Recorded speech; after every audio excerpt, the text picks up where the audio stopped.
There we go. Come on back. Hi, friend. Wow. Look at how big this thing is. Thought I just heard someone talk. Hello?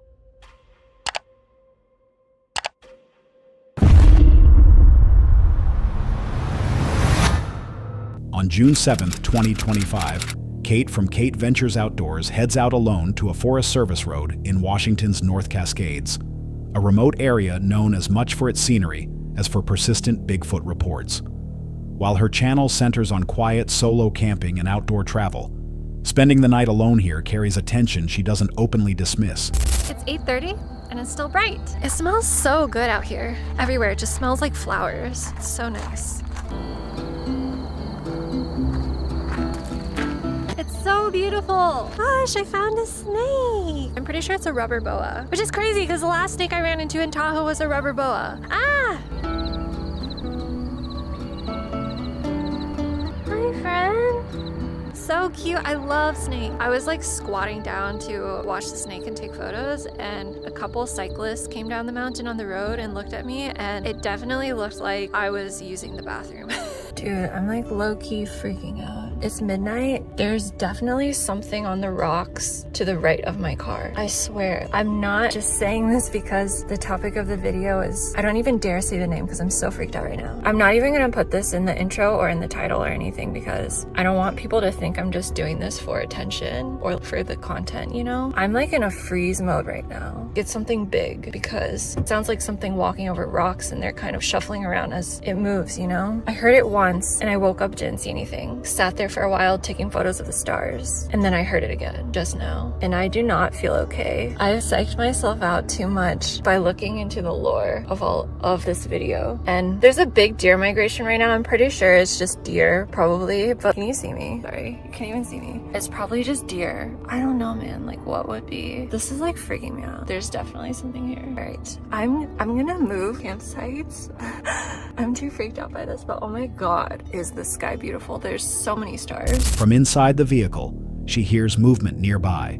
Slow, deliberate sounds of footsteps and shifting rocks that seem too close to ignore, yet offer no clear shape or source when she looks into the darkness. It's 12:30 a.m. now. I just drove a mile down the road to another. There's a bunch of other people parked here. It's like a snow park. I don't know if my voice carries outside of the car, so I'm just being quiet just in case. That was so creepy. I'm pretty sure I just psyched myself out reading all of the Bigfoot stuff. Really creeped me out. I'm not superstitious, but I am. I don't even want to mention certain things sometimes in fear of them coming alive and like actually happening. And so when I was researching the Bigfoot lore, it was just creeping me out more and more and more. Although I say I don't believe in these things, I think my body wants to believe in them very much. The reason why I didn't just stay and assess the situation was because I kept hearing the noise, and then in order to see what was making the noise, it was something coming up the hill and like knocking rocks down the hill as it came up. Since it was past that slope, the hill that I was parked on, I wouldn't be able to see it unless I get out of the car and like look over down, you know? And it sounded close. So maybe I wouldn't even have to look over, but from my car, I couldn't see it and I was too scared to get out of the car. It's the middle of the night. I don't need that. But the thing that made me move was, you know, when you change lanes, some cars on the mirror, it'll kind of blink orange if there's a car in your blind spot, basically. And I saw the orange light come on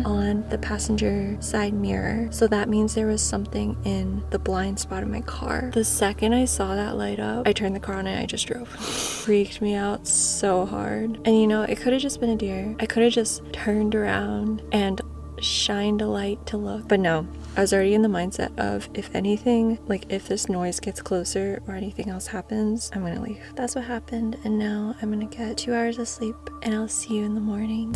Then, without warning, the blind spot monitor on the side mirror activates. There are no cars, no visible people, and no obvious explanation.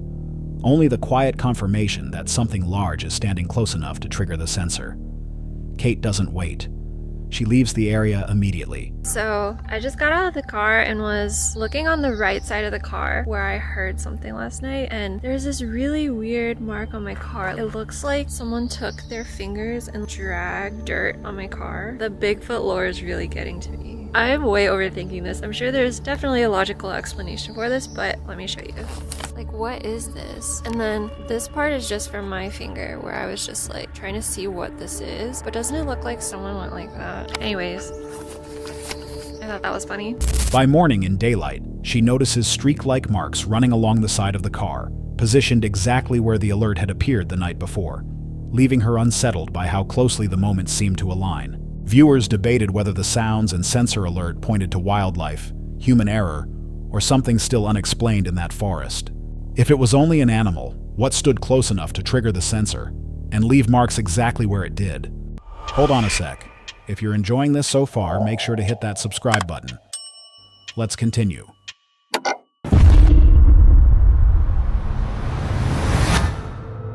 On March 27, 2025, Salish Sasquatch shares the account of Matthew Parrish, who moved from Texas to Washington's Quinaul Rainforest. The channel documents first-hand encounters and witness testimony surrounding Sasquatch activity.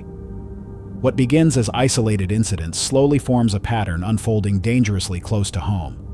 We first lived in this house when we first moved to Washington, and around 12 to 1 o'clock in the summertime, we would smell this mild, musky smell, you know, nothing overpowering, nothing real strong, just a gamey smell would come in through this bedroom window that we had right here, or the bathroom window. And we had a box fan up in there, and it would just suck in everything, so it would just fill up the whole house. And we didn't really know what that was. We thought maybe a bear at first, and it wasn't until later on when we moved out of this house and we moved into the house next door right here where we started to really experience some activity. And it wouldn't be until my parents actually came for a visit, the second week we were in this house, is when we would realize what we were dealing with, that we weren't dealing with a bear, we were actually dealing with a Sasquatch. The house is where it happened. Yeah, we followed the tracks all the way around and came right up. They like to come right up through the woods here, and then there's a game trail right in here.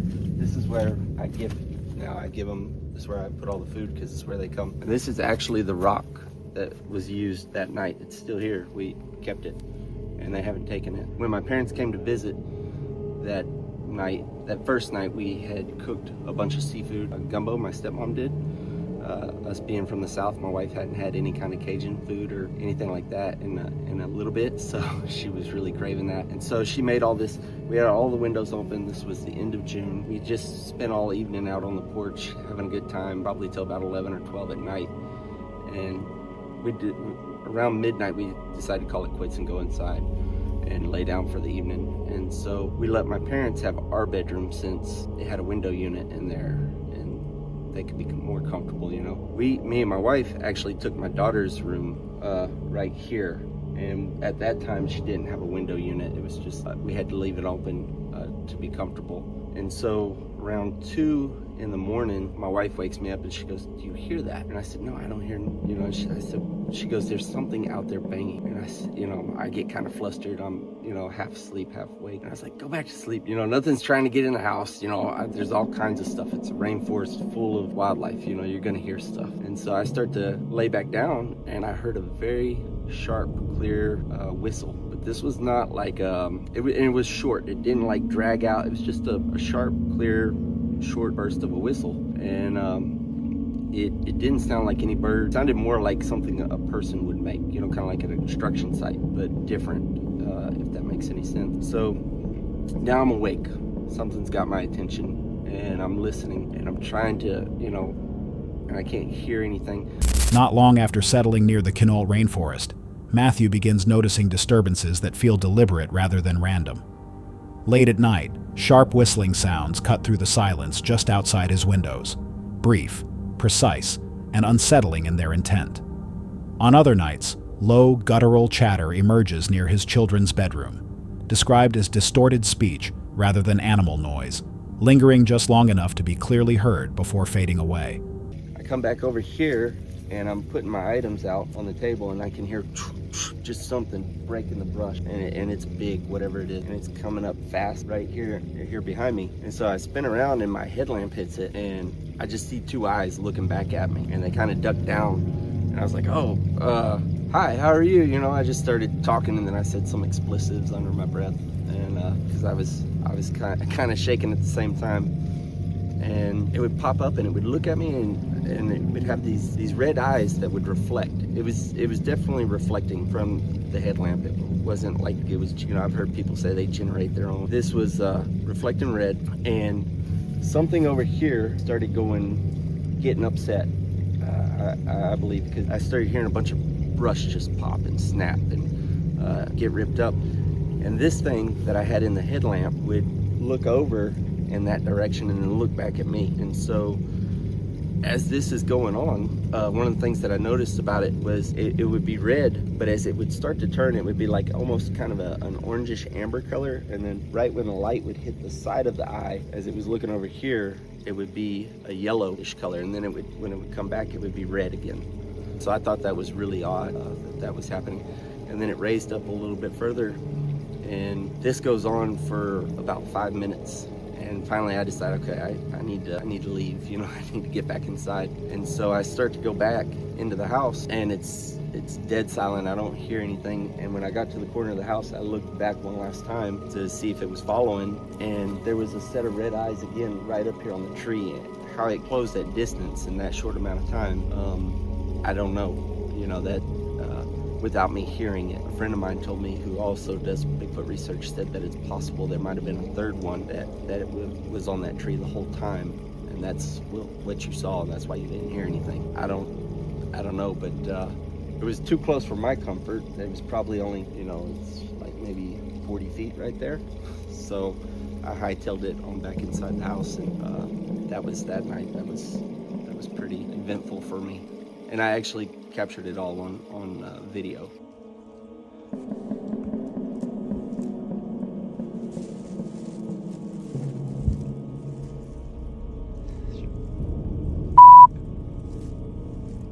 Where are you? Come on. A little closer.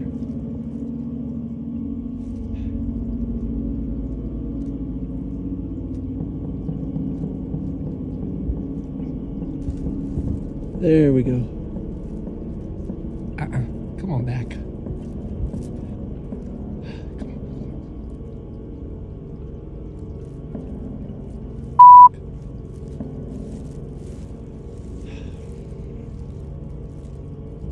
The sense of distance disappears during a nighttime encounter near the tree line behind his home. From roughly 40 feet away, Matthew notices movement, something crouched low, then slowly rising. As it shifts, a pair of red reflective eyes locks onto him, remaining visible long enough to confirm awareness before retreating back into the darkness. I said, you're talking about Bigfoot, right? Sasquatch. And she goes, yeah. She said, what do you know about them? And I said, well, I know that they're around here, you know, they're in the Pacific Northwest. And she goes, yeah. She goes, they come through here. She said about 2 or 3 of them, a couple times off and on throughout the year, pass through. And she's actually had stuff like tap on her windows late at night. She'd let her dog out one night, and she said that her dog was going nuts, but it wasn't scared. You know, you hear a lot of stories where the dog is scared. This dog was more aggressive. He was barking at something. She called him back in, and she said that these 2 things approached her bathroom window, which is right off of her bedroom, her master bathroom. And she said that one just was kind of like very dark, deep, gurgled gibberish sounding, she said, aggressive, and it was like clawing, like picking at the window screen. And so she was actually scared. She actually called the police to come out here, and they came out here and they looked around her property and everything. And you know, about 45 minutes later after they left, it comes back again. But this time there's like another one, she said, and it sounded more like panicked, you know, kind of like you know, she couldn't make out what they were saying. It just seemed like one was pissed off at her, and one wanted the one that was pissed off to leave, you know. That's the feeling that was her perception of it. So she calls the police again, and they come back out here, and I got a video of that, of him walking around out there on our security camera. This goes on. He tells her, he said, hey, I can't keep coming back out here. I don't know what you got going on. And so she says, well, you know, that's fine. So she gets in her truck and she comes down here to where her mother lives, and she spends the night with her mother. The activity does not stop there. A nearby neighbor later reports a far more aggressive incident.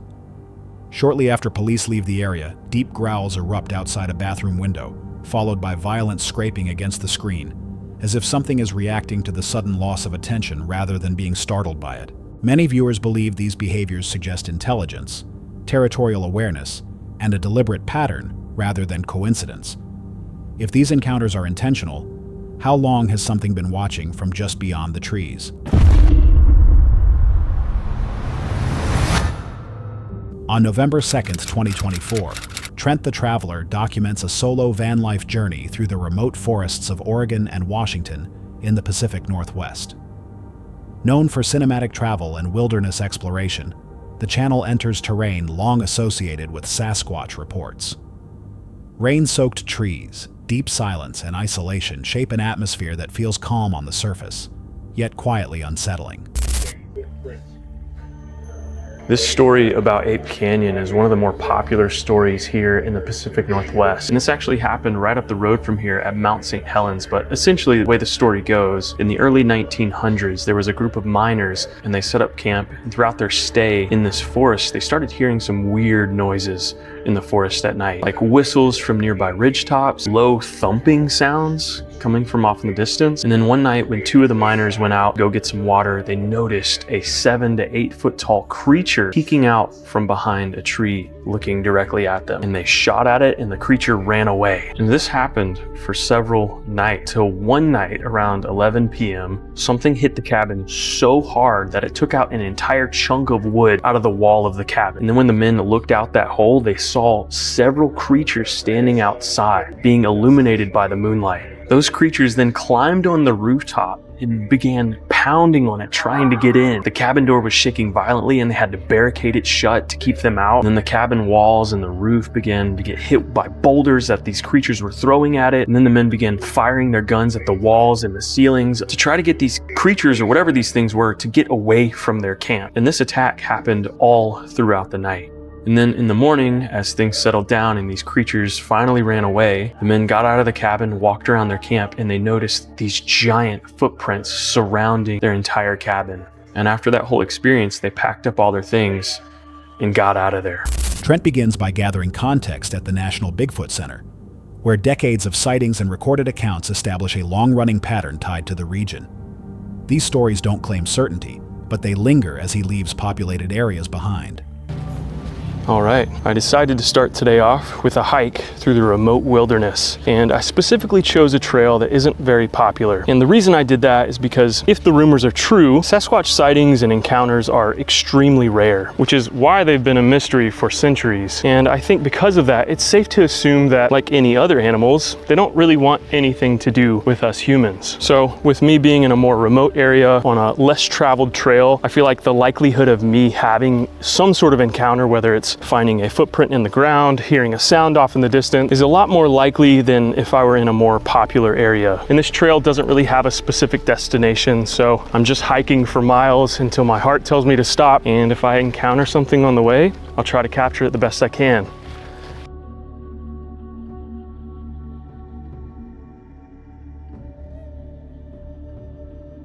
As he moves deeper into the wilderness, the environment subtly changes. While hiking remote trails, Trent describes the forest as unusually quiet, an absence of wind, birds, or distant movement that lasts just long enough to feel unnatural. This might be the prettiest forest I have ever seen in my entire life. Look at the floor of the forest right here. Looks like a big old carpet. I just want to roll in it. And then all of these massive tree stumps. Oh, I think this is the black mass that I saw from the trail. Wow, look at how big this thing is. Millie, come here. Look how big this tree is. Or was.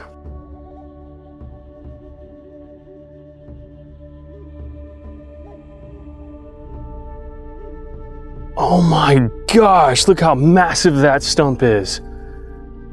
That's the biggest one I've ever seen. I don't know if the camera's gonna pick that up, but look how wet this tree is. It's just drenched, it's soaked, and moisture is just pouring out when I squeeze the bark. And it looks like something might be living in there. Perfect spot for, honestly, a pretty big animal. So I'm not gonna get too close to that because who knows what lives in there.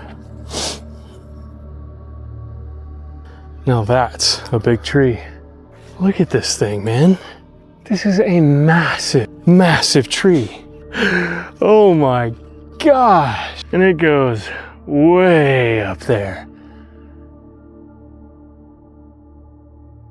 Massive hollowed tree stumps and dense terrain appear along the route, reinforcing how easily something large could remain unseen. Later, Trent meets Shane from the Olympic Project, who shares audio recordings captured in isolated forest locations. So I am currently on my way to go meet someone very interesting. This is a man named Shane who has basically dedicated his entire life to uncovering the mystery of Sasquatch here in the Pacific Northwest. And Shane co-runs a project in Washington called the Olympic Project, which is basically a group of people just like Shane who have come together with hopes to one day prove the existence of Sasquatch.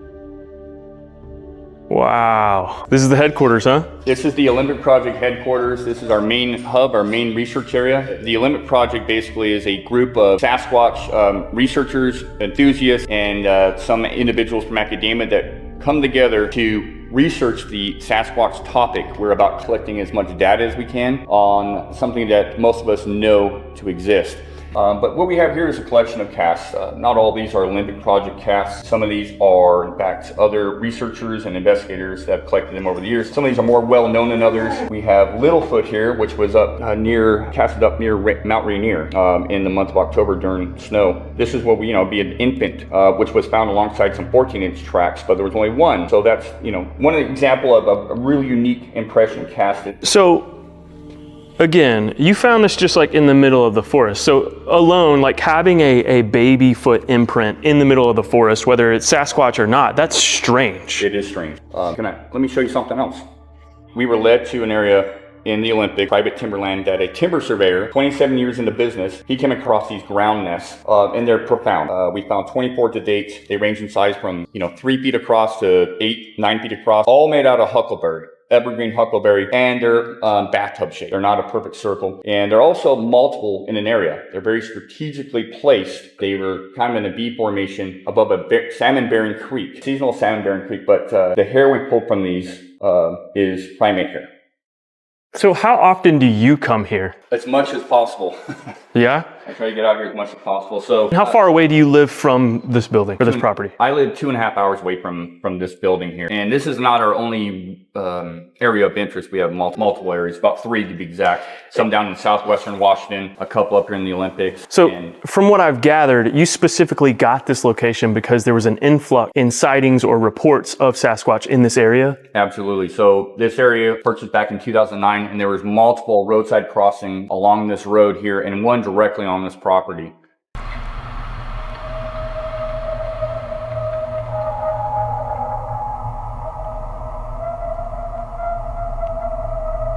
Wait, this is a sound? Is this something you guys have recorded? Yeah. That's a really haunting sound. And we have no wolves up here in the Olympics, so. I'm actually getting chills just hearing that. Like, that's a very, very scary noise. I can't imagine hearing that like out in the middle of the woods when you're alone. It'll raise the hair on your arms.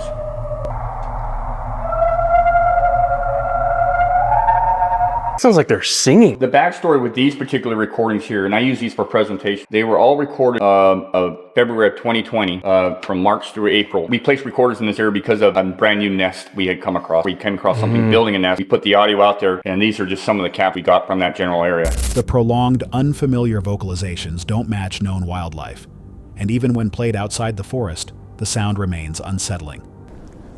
Well, I think this is home for the night. I drove for probably an hour or so, and I found this old forest road that kind of dead ends right here. And it seems like a pretty perfect spot to call camp for the night. We got a nice fire pit right here that someone made, and we are surrounded by this spooky looking rainforest. There's not a lot of light that penetrates through these dense forests, so you can't really see past 100 feet into the forest wall here. And while it's definitely really pretty, it's also really spooky. I realized that Sasquatch to a lot of people is just a mysterious primate that lives in our forests that isn't really recognized by the scientific community. And something I learned just recently really flipped this whole thing around for me and made me start questioning, could the legend of Sasquatch have some validity to it? And that, of course, is the story of this mysterious beast that was rumored to exist for centuries. But no one believed anyone that encountered this beast because they didn't have undeniable proof that it existed. And here comes the rain. But I'm not done with my story. Until one day, someone captured this beast and they brought it back to civilization to prove its existence. And that beast is, of course, a gorilla. And up until just about 200 years ago, these gorillas were legit seen as like mythical creatures in the same category as like the Yeti or Sasquatch. And now we know it exists. And I think that little fact sort of adds some validity to the whole Sasquatch situation, at least for me, because I think that proves that as much as we think we know everything about the world around us, that's much better. I put a little light over there since this fire is struggling tonight, but dinner is served. Cheers. You can never go wrong with just some Velveeta mac and cheese. Yes, I'm a 30-year-old man eating nothing but Velveeta mac and cheese for dinner. No veggies, just raw dog in the mac, and I'm not ashamed of it because it's delicious.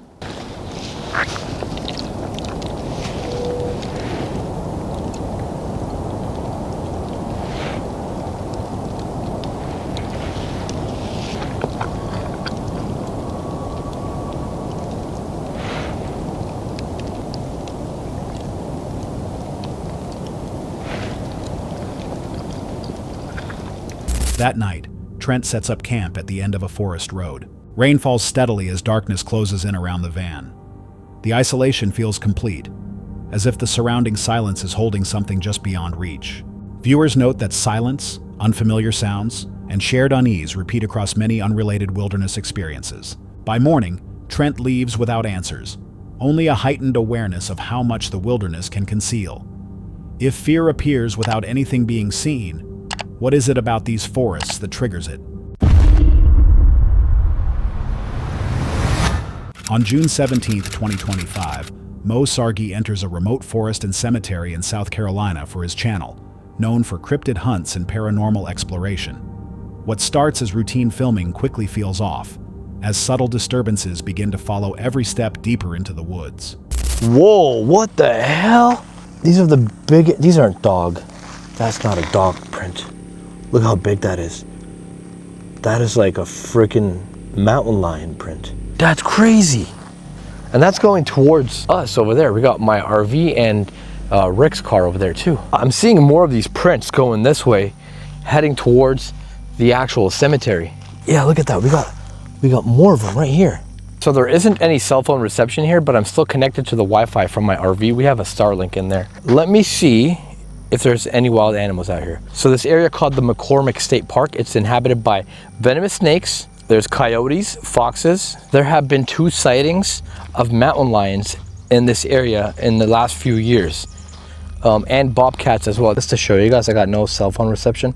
I'm barely clinging onto the Wi-Fi from my RV. Once I get past that Wi-Fi range, I won't have any more phone use.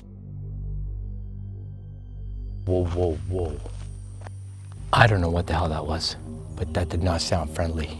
It was super loud, and it was like it sounded like something dying. So I'm at the cemetery by myself now. I'm gonna go in there. There's such an eerie vibe here though. Thought I just heard someone talk. Hello? Anyone here? Yo, I could swear I heard somebody talking just now. All right, so here's the plan. I'm gonna get some drone shots. The whole point of me coming back here right now is to get drone shots, fly my drone, see if I can spot anything with it. That's very similar to the noise that I heard when I was up the road. What the hell was that? That came from down there. It's like something kind of growled at me, and then I heard some like sticks. From the very first steps into the forest, Mo began noticing unusual signs on the ground.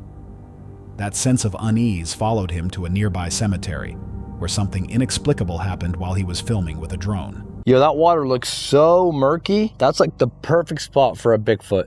Now, I heard some noises coming from this area over here, down by the bank. That's where those birds got scared from. So let's go see if we can find anything over there. Oh shit, my battery's about to die. There's no way. Just to show you guys where I am right now. Literally in the middle of nowhere. Absolutely nothing around us. No homes, no civilization, nothing. Critically low battery warning. Okay, I get it. Maybe it's the cemetery. I wonder if it's the cemetery, if there's something paranormal drawing power from this thing. Well, there goes my drone. My drone just fell out of the sky. My battery literally just died. Like I had a full battery, like it was a freshly charged battery. Wait a sec, I have more batteries. Yo, guys, I can't make this up. Look at this. All my batteries, I'm holding the button here, 1 bar on each battery. This whole charger pack was on the charge all day today and it was full. Dude, like literally 1 bar on this damn thing. Okay, something's moving. Something big is moving over there.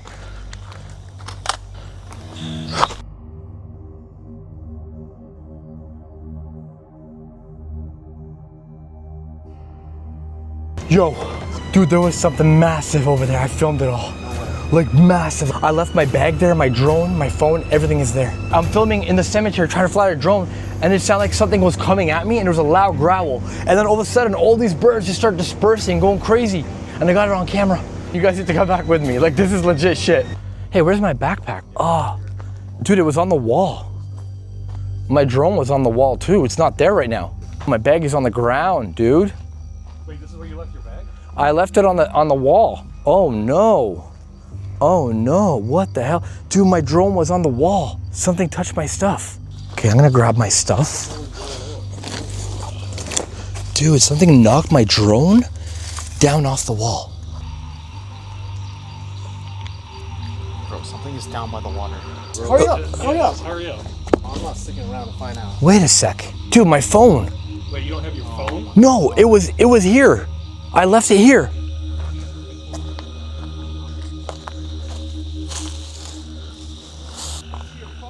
No.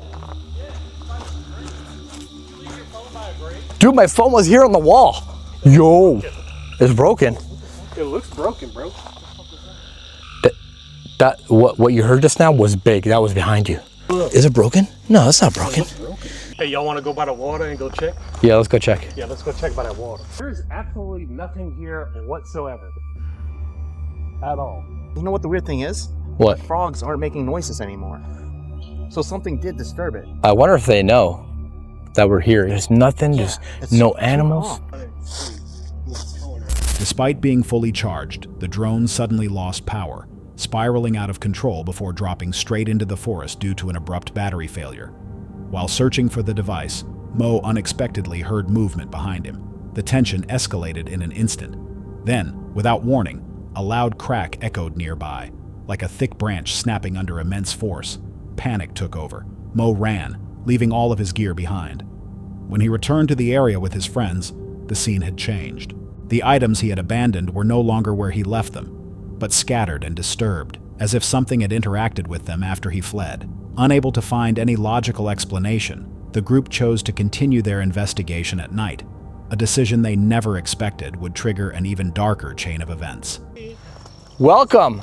I hope that's Bigfoot hunting equipment you got there. Yes, it is. Originally was a creek burial ground, right? Native American. Native American.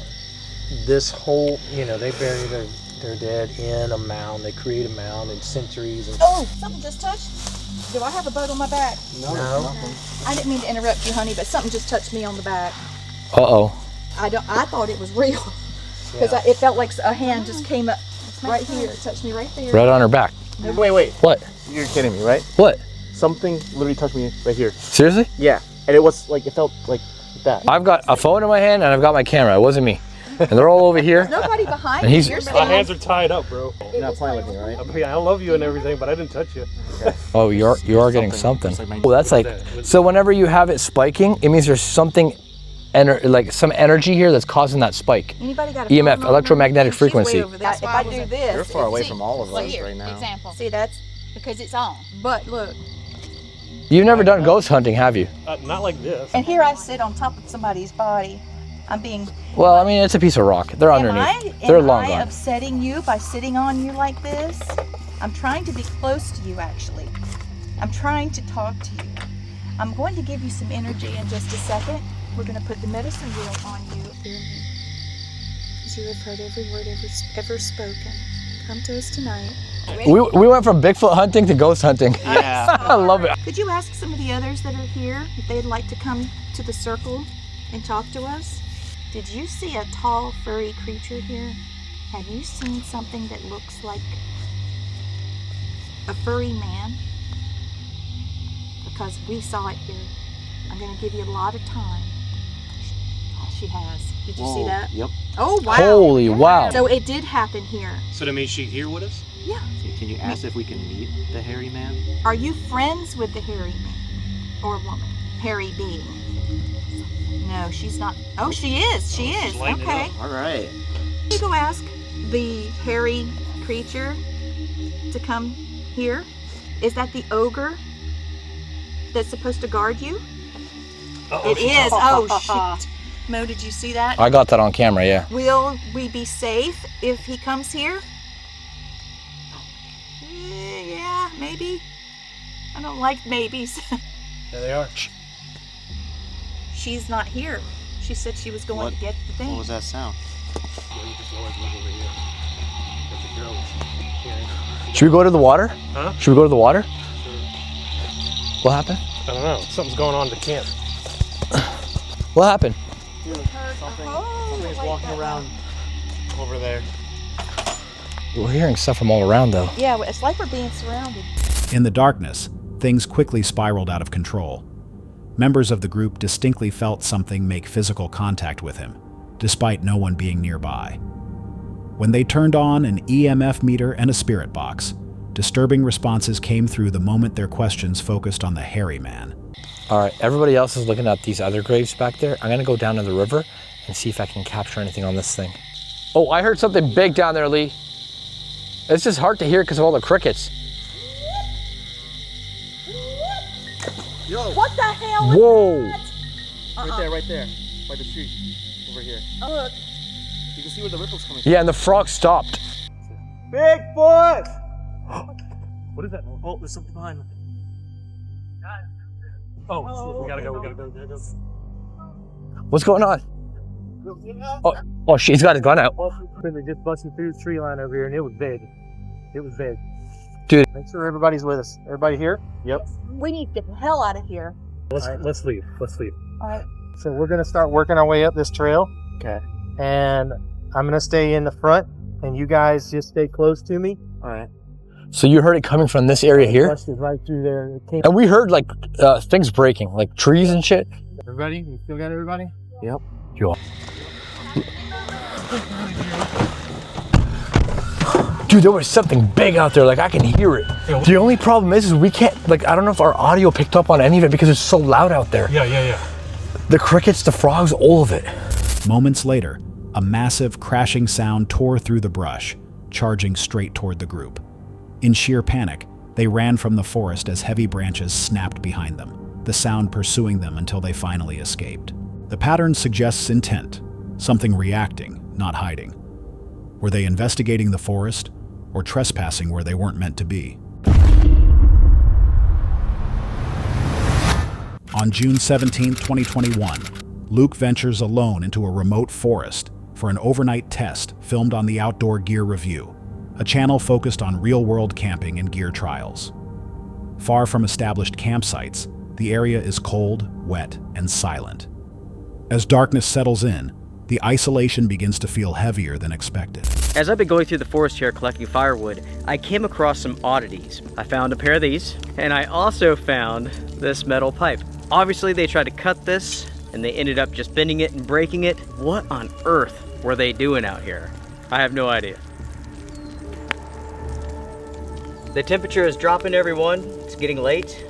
Something is down there in the woods, and I've heard this for like the last hour or so. Basically, it's just going around me. It's of a pretty good size, possibly a bear. It's not getting close.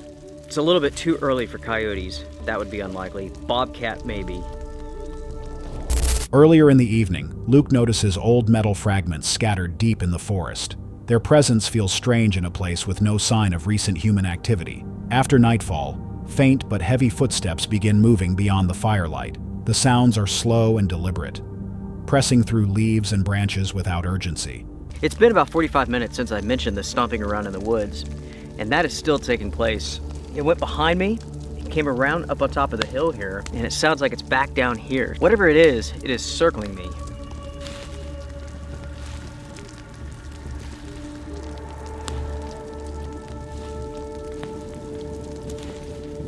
I'm inside of the tent, just been kicking back, listening to the owls, and listening to whatever is stomping around in the woods. I've gone out there a few times, and I haven't seen anything. It's not moving. I'm not going to go too deep into the forest there.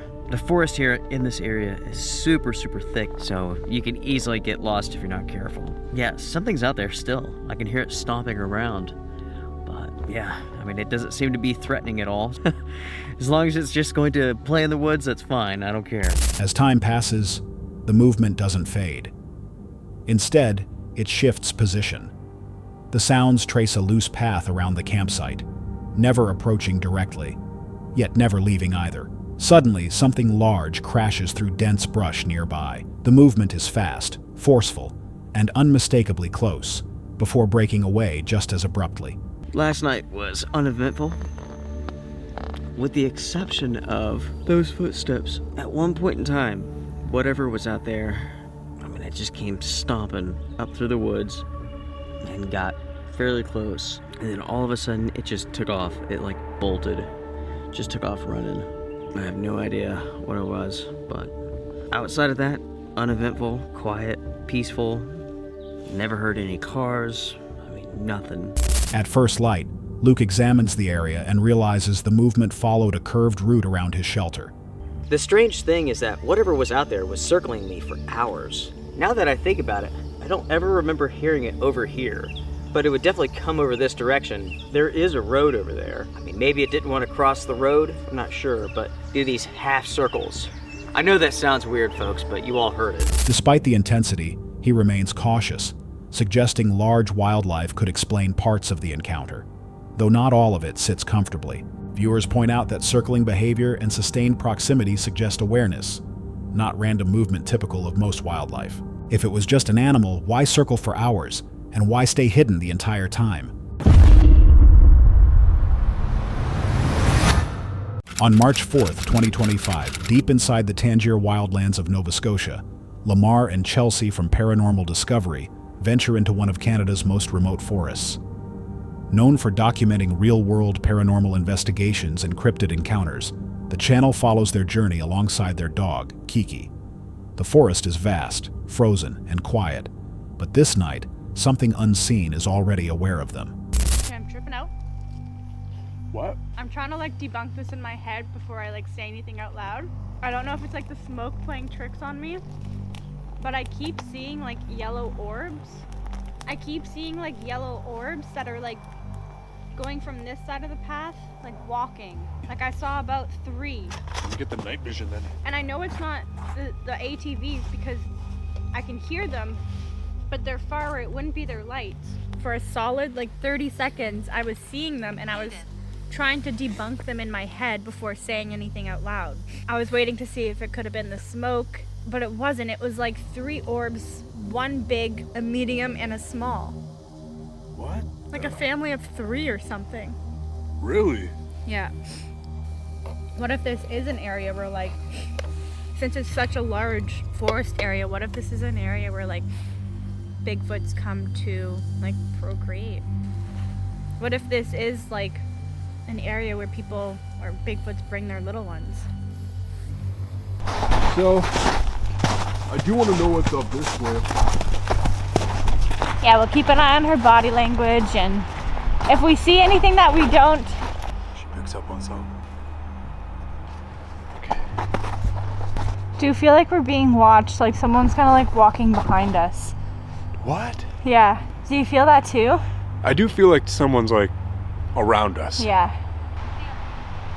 Family! What if that was the 3 orbs that I picked up last time? As night deepens, Chelsea scans the tree line when something catches her attention. 3 faint yellow lights emerge from the brush, drifting silently across the trail. They move together, evenly spaced, before vanishing into the darkness. There is no sound, no explanation, just movement, controlled and deliberate. Hey.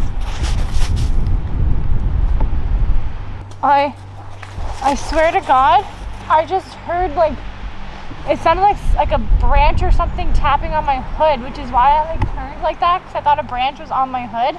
There's no branch close enough, but I heard it right in my ear. It was like a tick, tick, tick, tick, tick, tick. No. Right in my ear. But you weren't even nowhere No, I was near any of standing this here, stuff. like no footprints going there, and there's no branch that's close enough to me. But that's exactly what it sounded like. Could you tree knock? Tree knock for us.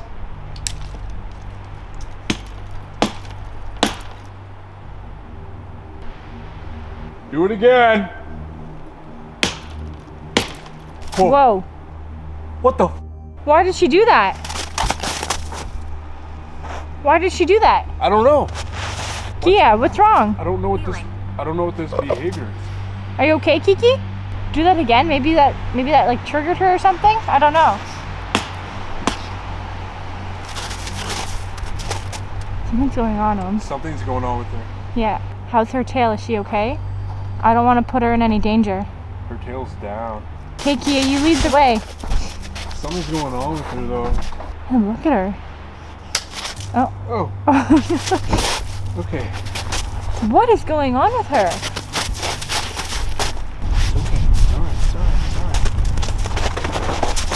Okay. Moments later, Kiki reacts violently. She jumps back, whines, and scrambles away in panic, as though something unseen has invaded her space. Her behavior is immediate and distressed, forcing the group to pull her close for safety. Then, without warning, the environment itself changes. It's getting really late now. I don't know how much like deep sleep we're gonna be getting, but like at least if we stay here until 3, then our challenge would be complete. Oh man, I have like a massive headache. Do you? Yeah, super massive headache. It's like as soon as the fog came, like things just like really shifted. It was strange. It was just like the vibes shifted. Like I can't even describe that feeling. It was almost like instant. It was like she was having such a good time. The energy felt calm and like welcoming, and the mist rolled in. We felt like we were being watched. Kia felt like she maybe was being tormented, and then it just shifted. My head is like throbbing. Like my frontal lobe of my brain can't keep my eyes open. Honestly, I feel like I should just try and go to sleep as well.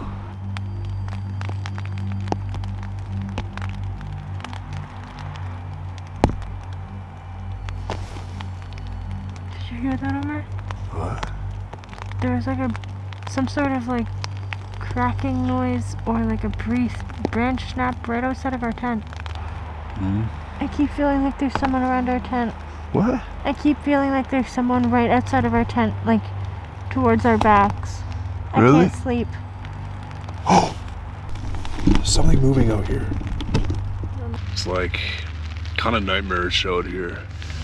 Good news is we made it. It's past 3 right now. So the plan is we're gonna head out. Probably not stay till morning. Gotta get back into our place, you know. A thick white fog begins rolling through the trees, swallowing the camp and reducing visibility to just a few feet. As it closes in, Lamar complains of a sudden intense headache. The forest feels tighter, heavier. With the fog pressing in and sounds breaking branches near the tents, the group makes the decision to leave before dawn. Some viewers believe the lights suggest intelligent tracking, while others point to the fog and Kiki's reaction as warning signs. If the dog sensed danger before anyone else did, what exactly stepped close enough to touch, then disappeared into the fog? That's all for tonight's video. Which encounter gave you chills? Let us know in the comments below. Got your own experience? We want to hear it. And whatever you do, don't miss what's coming next.